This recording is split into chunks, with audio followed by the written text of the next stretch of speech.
अस्सलामु अलैकुम दोस्तों आज की इस वीडियो में जनरल ज़ियाउल हक के जहाज़ C-130 क्रैश का जिक्र रहेगा। सामने धुआं नज़र आ रहा था। अगले ही लम्हे हमारा त्यारा उस जगह के करीब पहुंच गया। वहां एक हेलीकॉप्टर भी उतर रहा था। हेलीकॉप्टर के पायलट से रब्ता किया तो उसने बताया कि C-130 क्रैश हो गया है।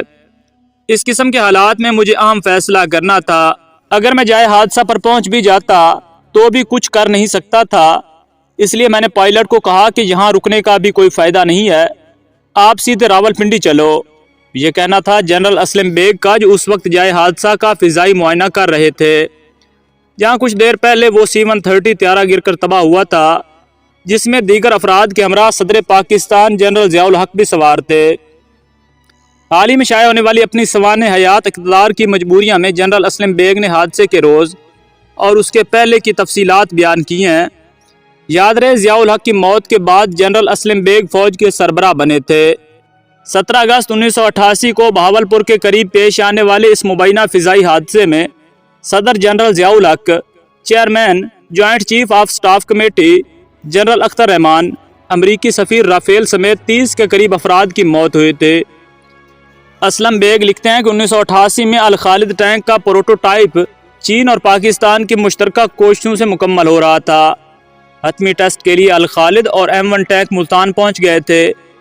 अल खालिद और M1 टैंक की आजमाइश बहावलपुर के करीब वाक़ टामे वाली फायरिंग रेंज में रखी गई थी।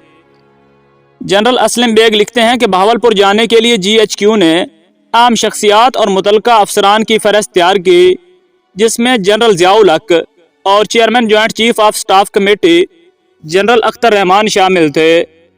17 अगस्त को जनरल ज़ियाउल हक तकरीबन सुबह 11 बजे काफ़िले के साथ अपने खसूसी जहाज़ C-130 से बहावलपुर पहुँचे। ज़ियाउल हक के बहावलपुर पहुँचने से पहले असलम बेग उनके इस्तकबाल के लिए बहावलपुर पहुँच चुके थे।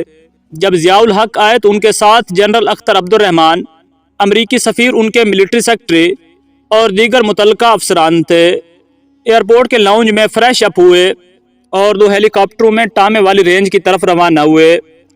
ट्रायल टीम के सरबराह मेजर जनरल महमूद दुरानी अपने साथियों के हमरा वहां मौजूद थे। ट्रायल शुरू हुआ, जो तकरीबन 1 घंटे तक जारी रहा। अल खालिद टैंक तमाम आजमाइशों में कामयाब हुआ। असलम बेग के मुताबिक आजमाइशी मशक देखने के बाद वो तकरीबन 1:30 बजे बहावलपुर के लिए रवाना हुए। हेडक्वार्टर में तमाम शुरका के लिए खाने का इंतज़ाम था। उन्होंने ज़ोहर की नमाज पढ़ी।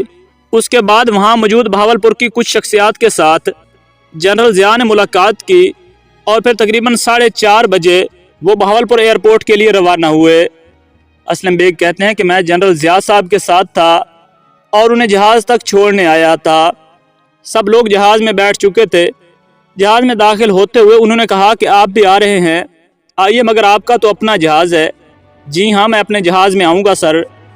ज़ियाउल हक का जहाज़ टेक ऑफ हुआ। उसके बाद मैं भी रवाना हुआ। अभी कोई 10 मिनट हुए थे कि उनके पायलट कर्नल मिनहाज ने परेशानी के आलम में बताया कि सर, इस्लामाबाद कंट्रोल का C-130 से रब्ता नहीं हो रहा। मैं भी कोशिश कर रहा हूं, लेकिन कोई रिस्पांस नहीं।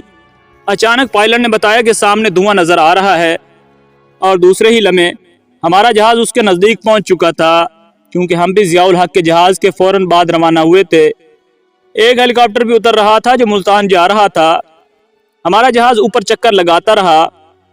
हेलीकॉप्टर के पायलट से रब्ता किया तो उन्होंने बताया कि C-130 क्रैश हो गया है, जिसके मलबे को आग लगी हुई है।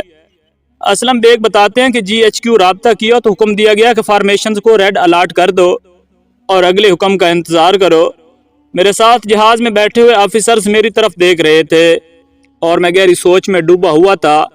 मुझे फैसला करना था कि इक़्तिदार अपने हाथ में लेना है या उसे देना है, जिसकी अमानत है।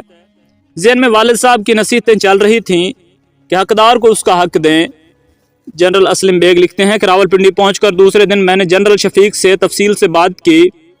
मैंने पोस्टमार्टम रिपोर्ट के मुतल्लिक पूछा तो उन्होंने बताया कि CMH से रिपोर्ट का इंतज़ार है। चंद दिनों बाद रिपोर्ट मिली तो उसमें किसी किस्म के केमिकल की निशानदेही नहीं हुई। असलम बेग के बकौल हादसे के दूसरे दिन DG को हदायत दी कि इंक्वायरी करें और तजावीज़ पेश करें। पाकिस्तान एयरफोर्स ने पहले ही अपनी इंक्वायरी कमेटी मुतहर्रिक कर दी थी, जिसने जाए हादसा पर पहुंचकर अपना काम शुरू कर दिया था। 4 हफ्तों के अंदर अंदर पाकिस्तान एयरफोर्स की इंक्वायरी اور تینوں دوسری انکوائریز کی تحقیقات کے مطابق یہ بات واضح ہو گئی تھی کہ کسی کیمیکل یا گیس کی کوئی بھی نشاندہی نہیں ہو سکے۔ جب جہاز ڈگمگانے لگا تو اندر سے کسی نے پائلٹ کا نام لے کر پکارا تھا کہ کیا ہو رہا ہے، لیکن پائلٹ کی طرف سے کوئی جواب نہیں ملا، جس سے اس بات کی تصدیق بھی ہوئی کہ غالباً کسی قریبی ممبر نے یہ بات کہی ہو جسے مانیٹرنگ ڈیسک نے نہ سنا ہو۔ پائلٹ نے SOS بھی نہیں مانگا۔ انہی باتوں سے شبہ ہوتا ہے کہ شاید اس حادثے کے پیچھے کوئی سازش تھی۔ اس طرح امریکہ اور C-130 جہاز بنانے والی کمپنی کے مطابق جہاز کے اندر ایک تکنیکی خرابی کے سبب یہ حادثہ پیش آیا تھا۔ ناظرین، ہماری اس ویڈیو کے بارے میں کمنٹ ضرور کیجیے گا۔